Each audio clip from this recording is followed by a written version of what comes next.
So every autistic person will do one of these two things as a default, but you know what's interesting is the second one is something you didn't even know was actually the thing, but it's confusing. Let's get into it. Hey guys, what's going on? Welcome back to the Aspie world. My name is Dan. It's dark as heck. What is going on? I wanted to do this video because I was thinking about it for a while, and I'm thinking like, hey, there's a thing about autism. There's some profound, oh, look at me in the mirror. Woo. There's like some profound things about autism that we all share, right? That we all have all together.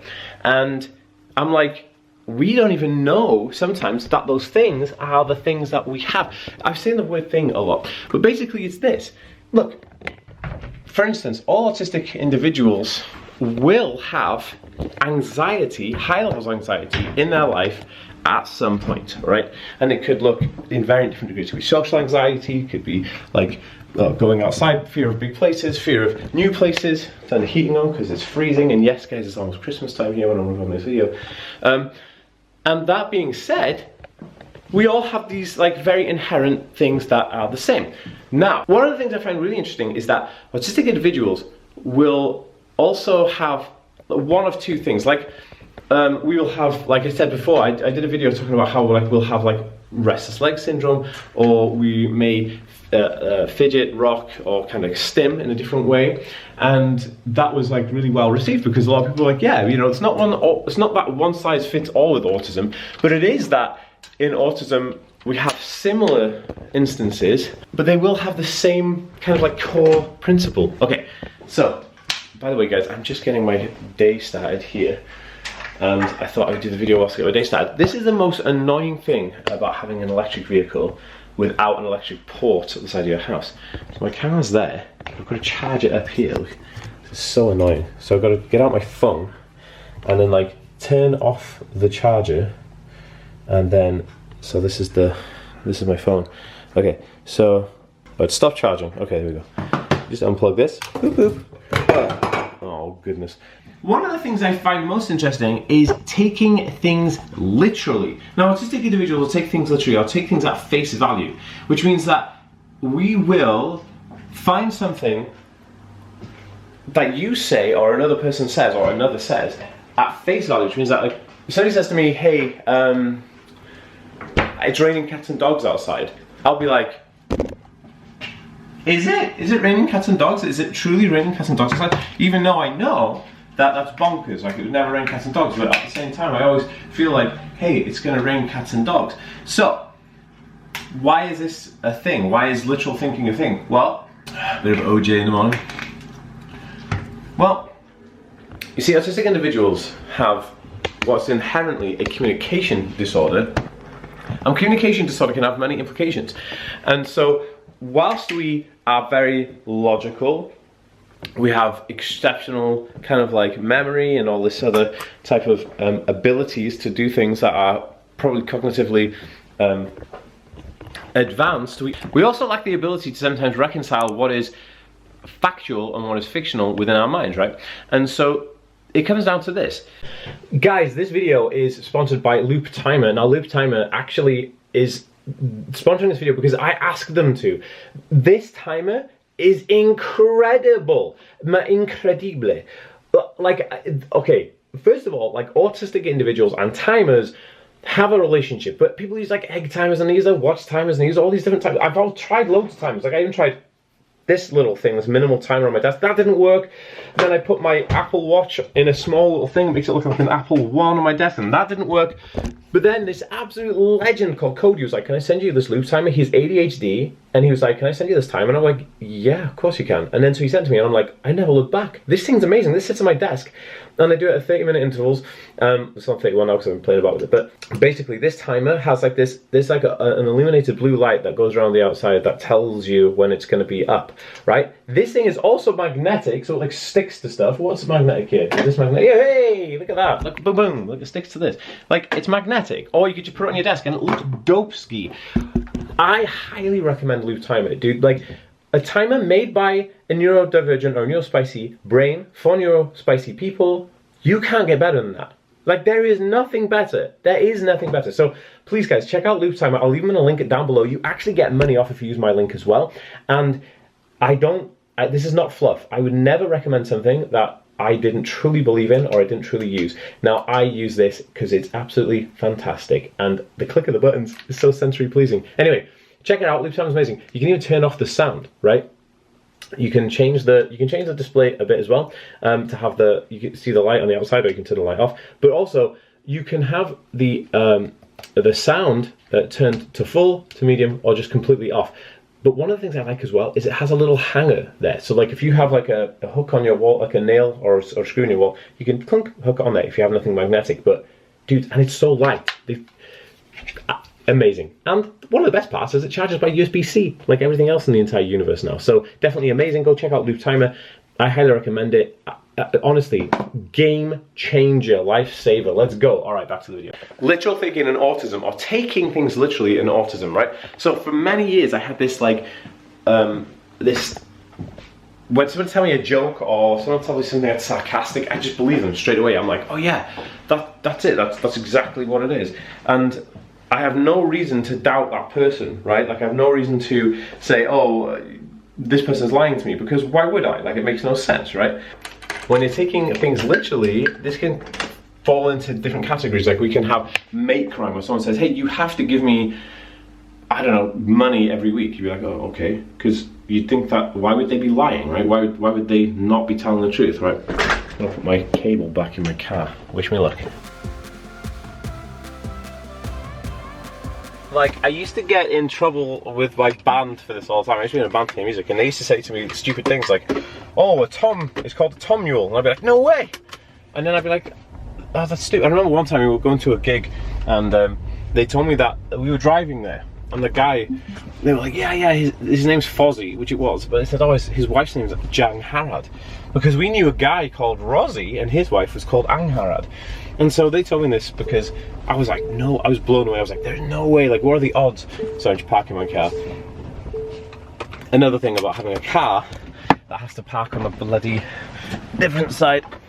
Oh, you have to park outside your house to charge it, but it actually lives on a drive. Anyway, so I'd get to the gig and I was talking to this guy and I was like, hey Fozzie, and then he's like, hey, and I was like, wow, how's Jang Harad? Like, that's not his wife's name. My band just told me that because they're waffles.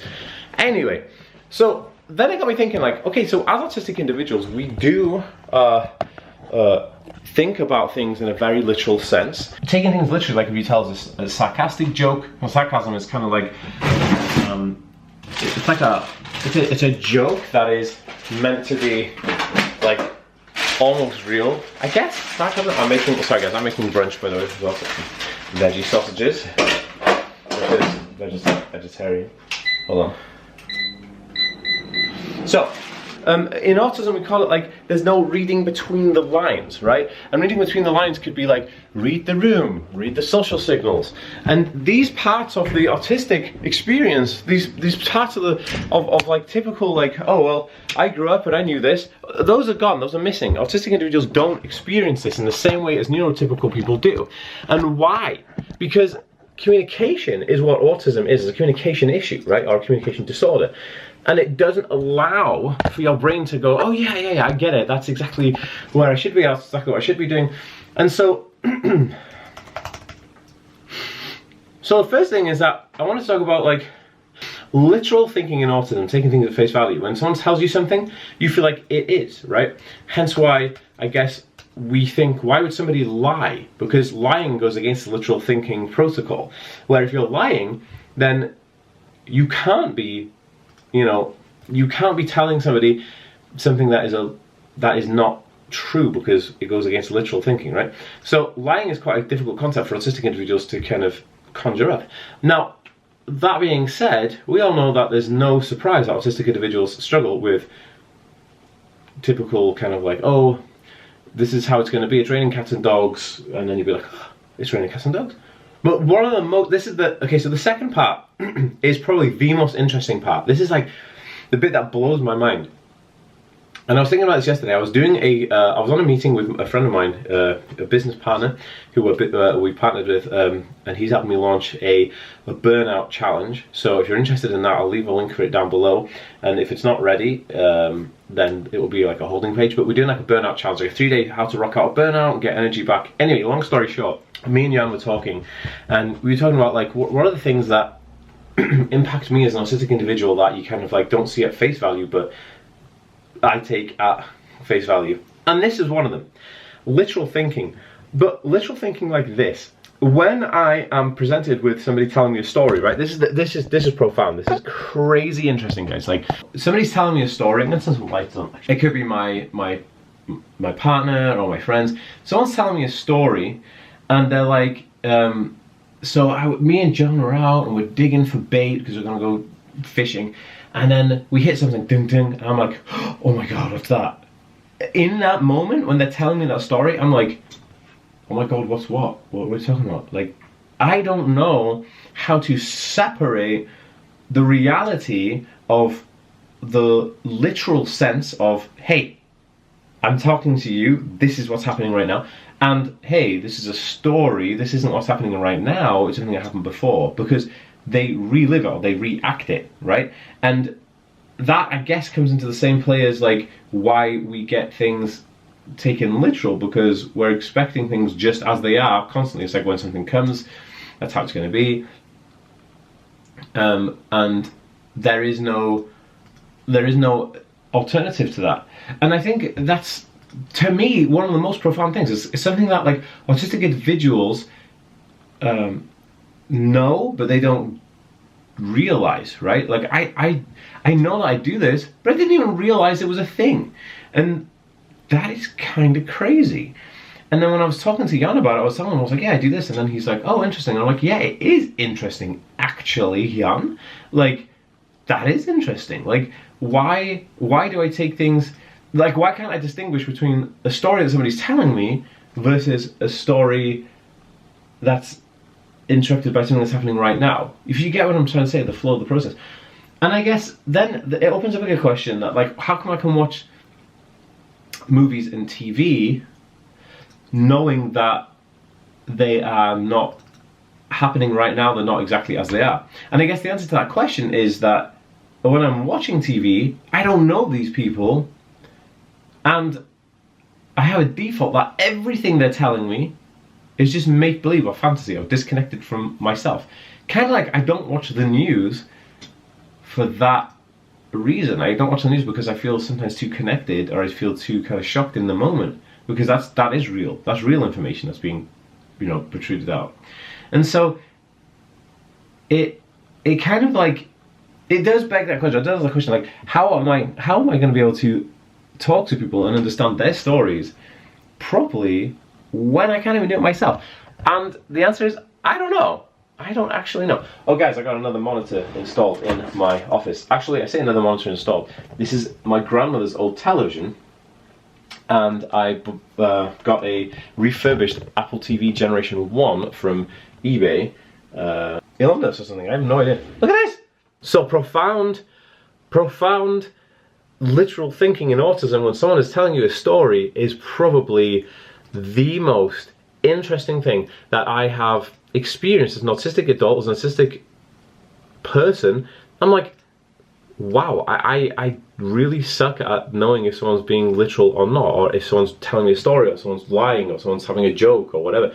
And so I think that really impacts me in a way where, like, it's difficult, because, like, if you think about the way in which, crimes are committed, people are telling you, oh,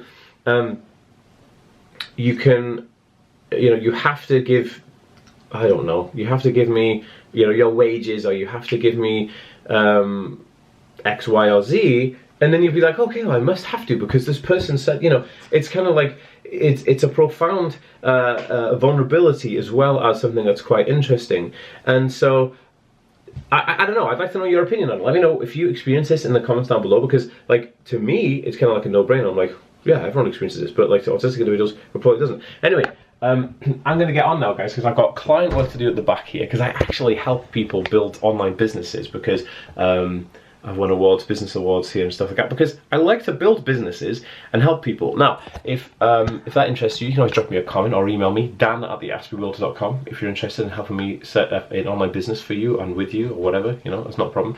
Anyway, guys, I will catch you in the next video. Peace.